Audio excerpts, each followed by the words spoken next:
magaaladee ayaa ugu fudud inaad ka qaadatid baasaboorka Jarmalka? magaalooyinkana maxay ku kala duwan yihiin?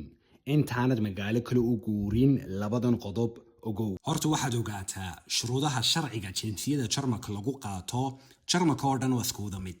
haddii aad joogtid Bremen, Bayern, Berlin, NRW ama gobolada kale shuruudaha waa isku wada mid. shuruudahana badana waad garanaysaan, waxaa ka mid ah luqadda, shaqada, inaanad dembi samayn iyo muddada Jarmalka aad joogtid. gobolada ama magaalooyinka markaas maxay ku kala duwan yihiin? dhinaca sharciga sidaan idiin sheego waa isku mid, laakiin qaabka ay u shaqeeyaan Ausländerbehörde waxa weyn xafiiska ajaanibka ayay ku kala duwan yihiin. qaar baa gacan culus ama qaar baa dadka ku iraadkeeya. markaas intaanad adigu magaalo kale u guurin labadan arrimood ogow. kow waa inaad shuruudaha buuxisid sharciga lagu qaato.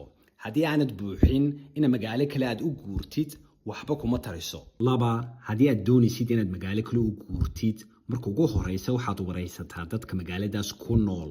ha ku go'aan qaadan qof keliya wax kuu sheegaa. waxaadna mid kale ogaataa Ausländerbehördaha ama xafiiska ajaanibka markasta wuu isbedeli karaa.